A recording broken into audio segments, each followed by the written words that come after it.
From KGW News, this is Straight Talk with Laurel Porter. Hello and welcome to Straight Talk. I'm Laurel Porter. Oregon's primary 2022 is in the books, although with the new rule allowing ballots to be postmarked by Election Day, some ballots are still coming in to be counted. On top of that, a blurry barcode on ballots in Clackamas County means tens of thousands of ballots are yet to be counted there. But we do know what the general election will look like in November for some big races, including the governor's race, that's shaping up to be a historic race between three women. No matter what, Oregon will elect a woman to be governor in November, only the third woman to hold that seat in the state. In this episode of Straight Talk, we bring back our election night panelists, KGW political analyst Len Bergstein and Republican strategist Rebecca Tweed, to give us their take on Oregon's 2022 primary election and look ahead to November. Rebecca, Len, welcome. You're my first guest on Straight Talk in person in 26 months. It's so great to have you here. Now, first, I want to let folks know we are taping this Thursday afternoon, 2 days after the election, so things could change before this airs Friday evening and over the weekend. But let's start with that ballot counting in Clackamas County. That debacle with the blurry barcode means that a lot of races in Clackamas County still unknown, including the big 5th congressional district. They're having to duplicate these ballots by hand. You know, how big of a deal is this, Rebecca? And what does it mean for the state of Oregon as far as the election system here at home and how it's perceived nationwide? You know, I think Oregon has had one of the best elections processes possible. I mean, our vote-by-mail systems, our clerks do a fantastic job. Clearly, this is a big problem, and it's a big challenge for a number of these seats. I think the significance that it really holds is that the state still needs to have more things in place in case these kind of problems happen, going forward in the future. They need to have a backstop for how do we quickly print ballots? How do we quickly get staff in there to count these ballots? Because people's futures are depending on them, and voters want to know that their vote's going to be counted. I don't think that we have solved all the issues running up to this. We are, having issues with staffing and counting those ballots. I think the Secretary of State, frankly, needs to be more involved. I still believe that Oregonians and their votes can be trusted and the election system can be trusted, but we need to be able to prevent problems like this as we go forward. Could you believe this happened, Len? Yeah, I know. It's embarrassing, but not fraudulent. And that's, I think, the message hopefully we can get across. It needs to, for all the reasons Rebecca said, we need to really focus on it. It's a master class in reminding people how important elections are and how they've got to be run well. The counties are in charge, but Shemia Fagan is kind of accountable, if you will. So there's going to have to be a lot of focus on it. The rest of the country is going to worry about fraud, I think, and deniers and all the rest of that stuff. That's not our debate. Okay, our debate is a botched election that was embarrassing, but we got to fix it for all the reasons Rebecca said. And there's so many votes, as you said at the beginning and continue to say, that are on the line, all these races that kind of, everything seems to kind of come through, all roads seem to kind of run through Clackamas County. But we do know the governor's race. That's set up. So let's take a closer look at the governor's race. We'll start with the Democrats. Tina Kotek and State Treasurer Tobias Reed. Kotek took a significant lead early on. We saw the projection early in the evening when we were all together, and Tobias Reed called Kotek to concede. And then on Thursday, former Democratic candidate Nick Kristof, who was disqualified from running because he hadn't been a resident for long enough, endorsed Tina Kotek, a former rival. Len, what are your thoughts about Kotek's victory and the campaign ahead and Kristof's endorsement? Well, you can't understate the impressive nature of this particular victory for Tina Kotek on a number of different ranks. Not only the numbers of votes that she got, but the fact that she had the courage and discipline to run a really smart campaign. She said at the beginning, look, I hear this about voter distrust and anger and so on and so forth, but I think the Democrat who's going to come out in the primary wants to hear that there's been accomplishments. And I think they will reward accomplishments, and they will reject this sense of anger and frustration with government. So I'm going to run on a record of achievement. And she did it, and that was a winning message, and she did a great job at it. And she's assembled a broad coalition that will help her go into the general election with a very strong and winning coalition that they've had in the past. And she's sitting in a nice position of contrast between, I know that Rebecca will say something different, but that she's going to be able to say, hey, the conservatives in this race are kind of Betsy Johnson and Christine Drazan, and I'm the progressive that Oregon needs for the future. Well, let's look at the Republican side. There were 19 candidates. Christine Drazan came out on top, but with only just over 23% of the vote. So, Rebecca, how does she bring all Republicans together? What is her strategy going forward? Yeah, I think, Christine's strategy going forward needs to be to remind her base that she is a solid conservative Republican, that she's had their back through a number of votes that she's taken, that she fought some of the progressive principles in the legislature to let Republicans in rural areas and outskirted communities know, okay, we were picking somebody else in the primary, but this is our conservative, and we can trust her going forward. At the same time, Christine's going to have to balance that with more moderate conservative voters who might lean a little bit towards Betsy Johnson, who might have a longer relationship with somebody like Betsy, who's been in politics a longer time and have seen the work that she's done. So I think of all the candidates, Christine probably has the largest challenge as far as how to balance a message with a very diverse, very distinct base of Oregonians.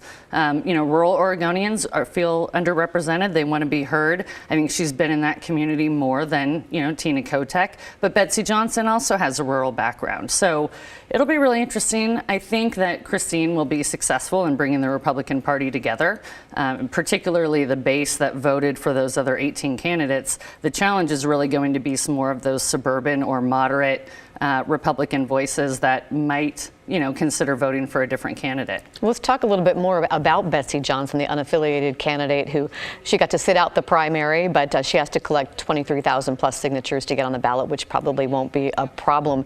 How does this three-way race shape up for these three women, these powerful women who are all legislators, and also these dueling endorsements that today, the same day that Christoph endorsed Kotek, then she was endorsed by both a Democrat and a Republican former Senator Gordon Smith and Democrat former Governor Ted Kulingoski. Len, what do you think about this three-way race? Well, first of all, because the personalities are so interesting, and in the case of Tina and Betsy, so big and bold, I think Christine's going to have a little bit of trouble kind of elbowing up to the table and being kind of heard in those personalities. But I think that what we've got there are situations that the endorsements probably won't matter quite so much. They're interesting, but I don't think that they'll matter all that much. So let's talk about Betsy. Betsy made the results validated her decision not to get into either primary, because she would have probably been shellacked in either primary. But as a kind of a non-affiliated person, she's got a real run, kind of a path to victory. I think her success depends on a couple of things. She's got to raise a lot of money, because her campaign's got to be fueled on telling people who she is and building a base. She doesn't have a base to start with. She's also got to control the narrative. She said, I'm the outsider. I'm the maverick that you've been looking for. And she's also got to say the other two are extremists. Whether she's able to control that narrative will be the catnip in this race, because everybody will be watching to see, will there be other campaigns that will come in and say, hey, no, 17, 20 years in the legislature, here's her record, she's not an outsider, or whatever. So it'll be fascinating for people who care. And I think by the time most voters pay attention, they will be really intrigued by the different picture that each one of these candidates present to voters. And there's two schools of thought of who she'll siphon votes off from the Democrats, possibly, and so helping the Republicans, or because she may get a lot of support from conservative, more moderate business interests, that will take support contributions away from Christine Drazan. What do you think, Rebecca? I think she'll take votes from both, which seems like a pretty obvious answer, but it will be which Republicans and which Democrats and which of those voters are a stronger voting base is really what it comes down to.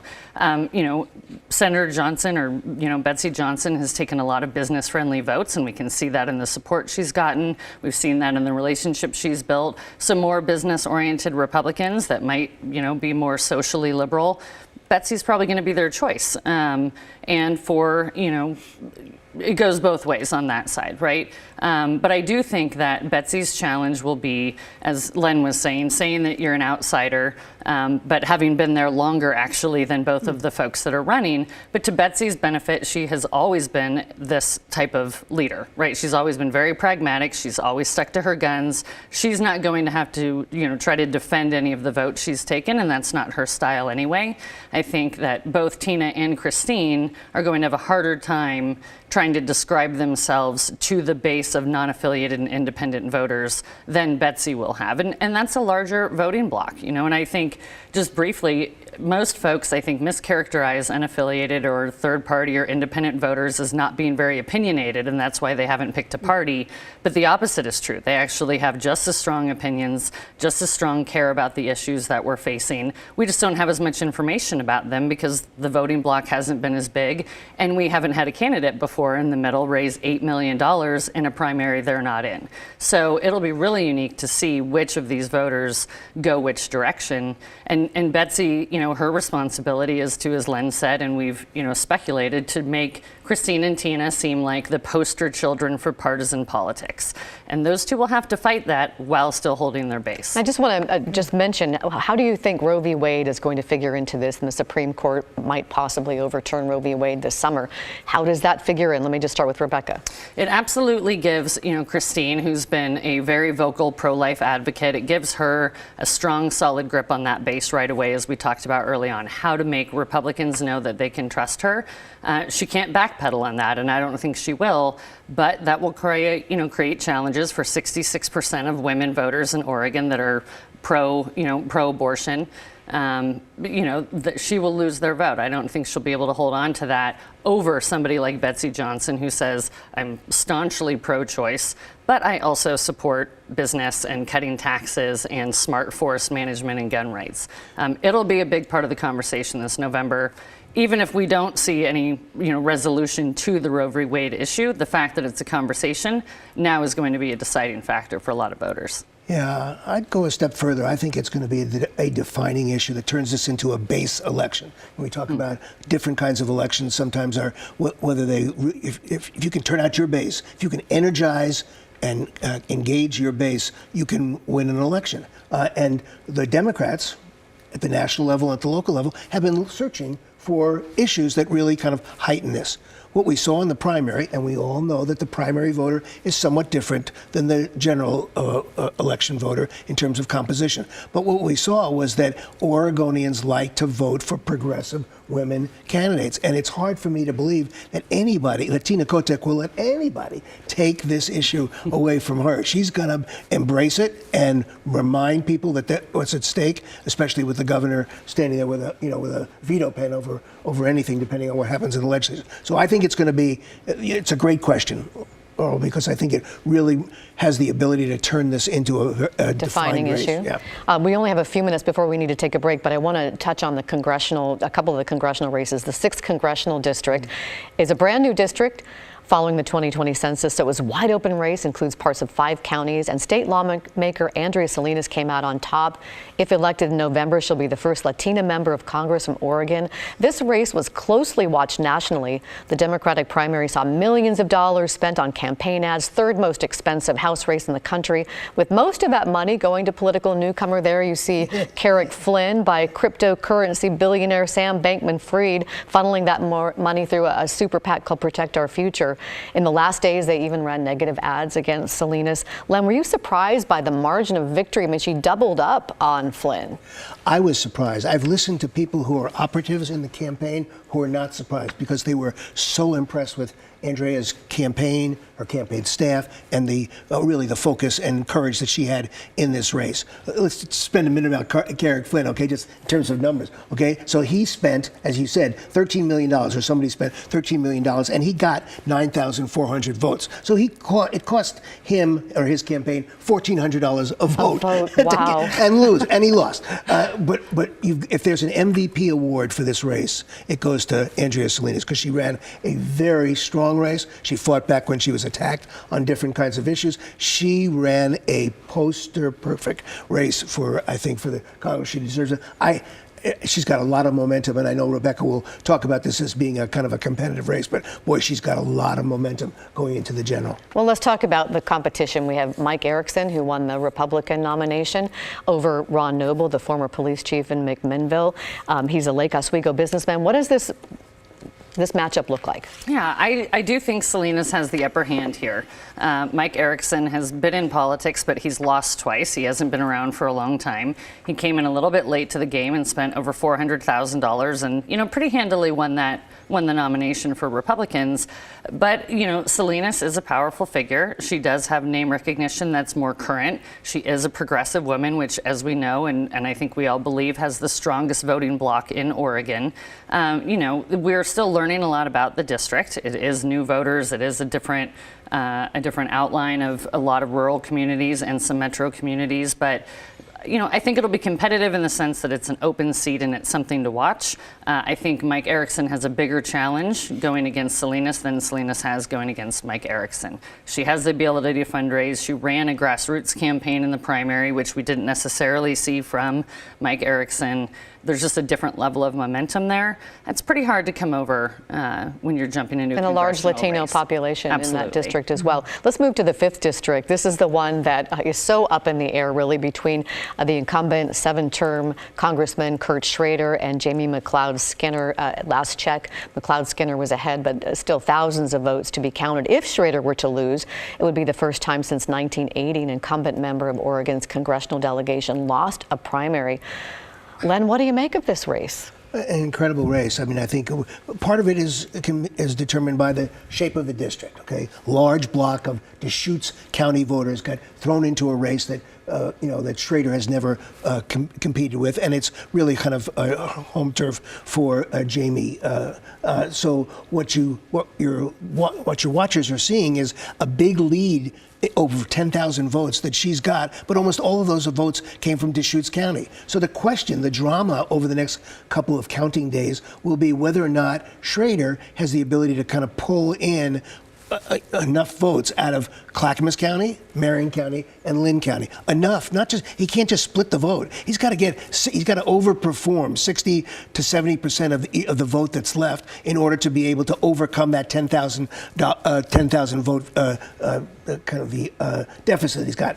You can't just talk about this as a kind of a vote issue or a district issue. There is a question of progressives versus moderates, and that's the kind of the thing that I think the national people glommed onto. Let me bring Rebecca in here. So the matchup, what are your thoughts on the race and the matchup with Lori Chavez-Dreamer, who is the Republican nominee in the district? Sure. I think if, Lori Chavez-Dreamer, and if it's between her and Congressman Schrader, Lori Chavez-Dreamer has a better chance of taking that seat. There's a lot that she can, fight against Congressman Schrader on. There's a lot the base would be interested in. Having it be a matchup between McLeod Skinner and Lori would be, I would say, the campaign to watch right underneath the gubernatorial race this year. And I think the reason it's significant when you look at the voters is the Bend area where McLeod Skinner's from has been in Congressional District 2. That has been represented by a Republican for decades, right? So the more progressive voters haven't had a voice.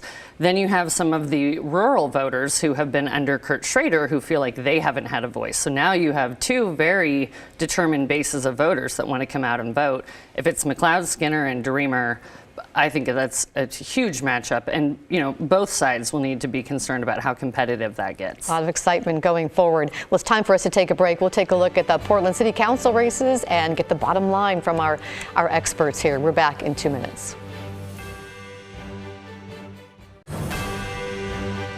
Welcome back to Straight Talk. I'm Laurel Porter. We're taking a look at Oregon primary election results and looking ahead to the general election in November with two of our election night panelists, KGW political analyst Len Bergstein and Republican strategist Rebecca Tweed. Thanks again, both of you, for being here again tonight. Let's talk about Portland City Council races, and we'll start with position 2, Dan Ryan. There were two Portland City commissioners up for re-election. In position 2, it was the race between incumbent Dan Ryan and his leading opponent, A.J. McCreary. She was running to Ryan's left. The winner needed 50% plus 1 to avoid a runoff, and Ryan, as you can see there, pulled it off and will keep his seat for a full 4-year term and avoid a runoff in November. Now, position 3, This was a race between Joanne Hardesty, Vadim Mazursky, and Renee Gonzalez. It was hotly contested, still up in the air as votes in Multnomah County are still being counted. And it looks like Renee Gonzalez has pulled ahead just a little bit more by, as of Thursday afternoon. What were you telling me, Len, about 1,000 votes or so? So, and they ran to Hardesty's right, neck and neck for that second spot. Len, how do you expect this race to shape up as we head into November? Well, the voters are going to have a great choice and a surprising choice. I think people were concerned if you were supporting Joanne Hardesty in January and December, it looked like she had under 20% vote. She was the poster child for the disaffection and disgust that people had for City Hall and for government as usual. She was the name of everybody's pain. Runs a campaign that's dynamite. I mean, she got back to her base, which she had, and the other guys were trying to build a base, so she had a base. She talked about her accomplishments, Portland street response, green energy, and she was authentic. I mean, if the keynote of 2022 elections are be authentic, she is the authentic, but you know what she's going to give. So she presents a lot of momentum going into the race. I don't think people thought she was going to be in the commanding position she is. Now the voters in the general are different.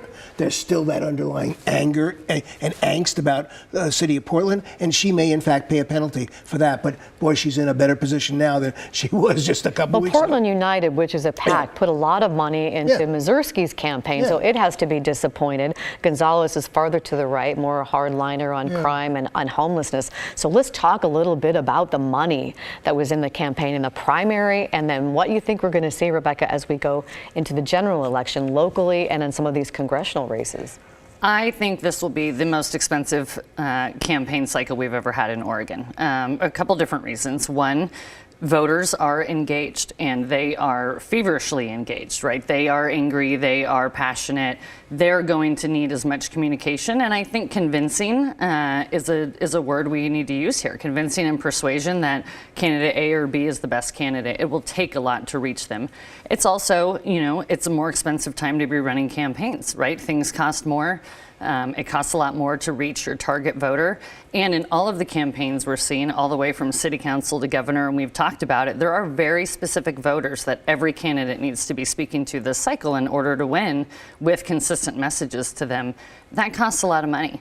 Now we've learned in the Carrick Flynn race and Salinas race that money doesn't buy, everything. But typically candidates that have the most money have that ability to have good reach. And so the candidates are going to be, trying to outraise and outspend the other one.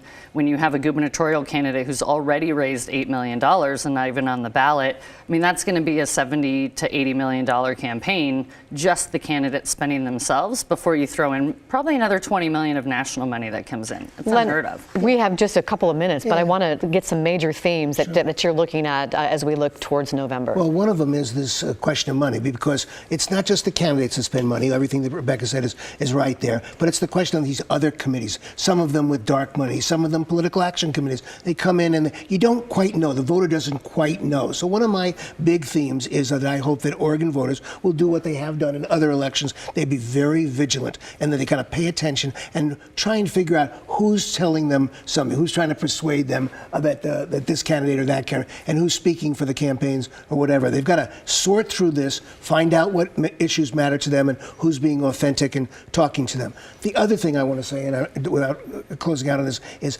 I hope that Oregon sends a resounding message to the rest of the country. It'll come late, obviously, an election night in the fall, but that we are a place that hate cannot.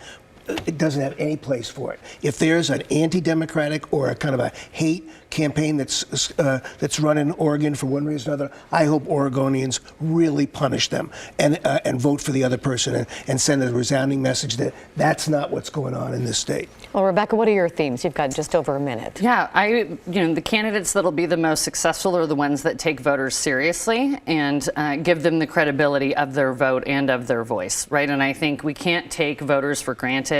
Oregon's always been a great place like that. We always have high voter turnout in the general election, and I really want to see candidates authentically do their due diligence. And those are words I think you'll hear a lot of folks like us use all the time: is authentic, due diligence, genuine outreach. And I think our voters need to be paying attention. We need to be paying attention to where money is coming from, what the messages are, and how they're trying to talk to us. I do believe that in a state that wants to not be highly partisan, we want to do our own thing, we want to talk about being individual, we're going to see some partisan battles on the battlefield this cycle. And how will these candidates, again, hold on to that base authentically and genuinely, but also reach voters with their message and say, we don't want the partisanship and you need to vote for us. There are going to be some candidates that have a better shot at making that message heard than others. Well, I hope both of you will show up again and be with us as political analysts again on election night, because there's going to be a lot to watch. Rebecca Tweed, our Republican strategist, Len Bergstein, our KGW political analyst, thank you both for being here. And thank you for watching Straight Talk. We are off next week for Memorial Day weekend, but we will see you in 2 weeks for Straight Talk. Remember, you can listen to Straight Talk on a podcast. Get it wherever you get your podcast. Search for KGW Straight Talk. Have a great week.